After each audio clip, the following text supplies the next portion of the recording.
Welcome back to Nationwide Arena. An ailing Tom Reed tonight. Playing hurt. Playing guilty. Don't sit too close to me. With Aaron Portzline,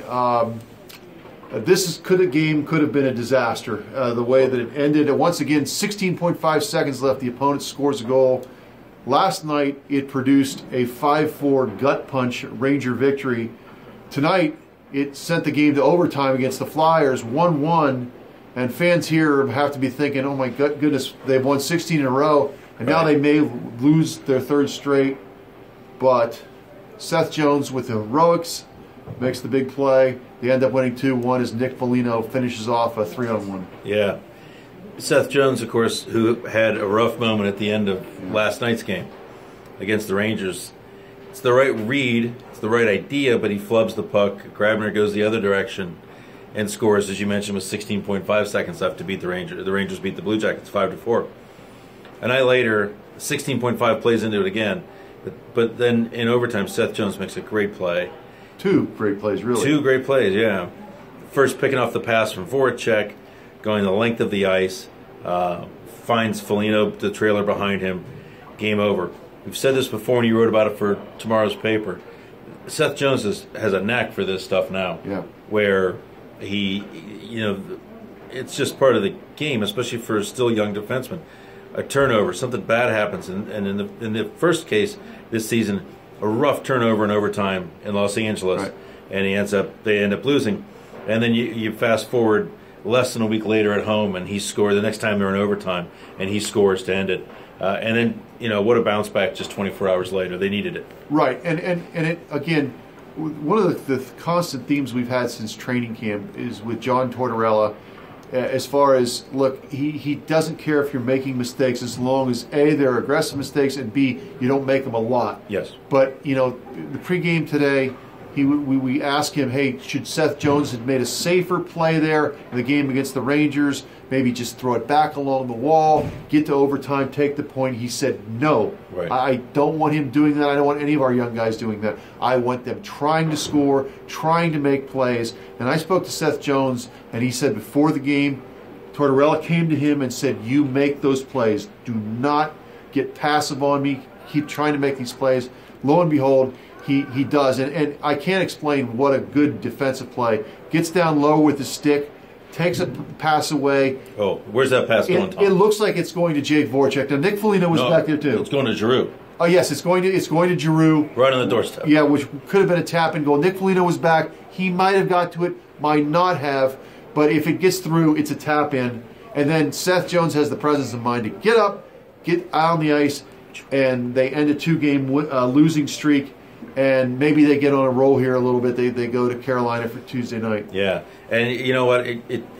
Nobody's going to make too big a deal out of two losses. They win 16 in a row. They lose 2 in a row. I still don't think. I think the room may be further past it than the fans. But you still get a sense, if they lose this game, you still get this sense of people going, oh, Jesus, it's just the same thing. Yeah. What are we seeing here? Are they going the other direction? I think in the NHL you can go from streaking to reeling in like a week. It can turn around really fast. This was really important for them. The team they're playing here, I mean, this was a team that had a 10-game winning streak. One of the hottest teams in the league not long ago. They are really falling. They've lost 6 of 7 now, I think. Yeah. And so we see it happening.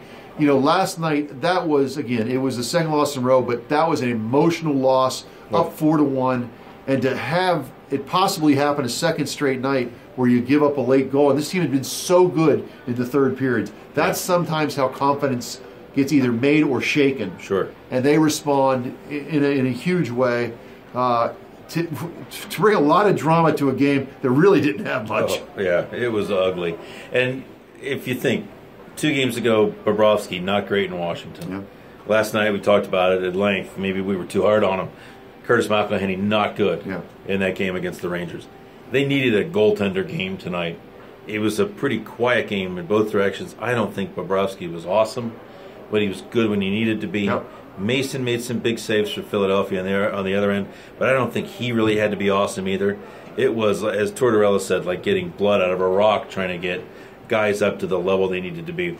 They looked just mentally fried. Yeah. With the streak ending, with the Rangers game, which you know they're going to be up for, I think they emptied the tank against the Rangers. Yeah. And then to empty the tank and to lose, it's just gutted.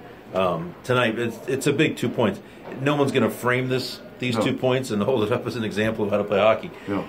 But the 2 points are absolutely they're huge. for them. And then in April, you look back at them and say, what did that get you one more place in the standings? Did it get you home ice? Metro team here too. Absolutely, and so I thought it was very critical that they responded tonight. And not only did they respond, if they had won 1-0, it would still have been a fine game. Yeah. But I think to lose that lead at the end and then come over the bench, kind of regroup. They don't go into the dressing room like you do in the playoffs.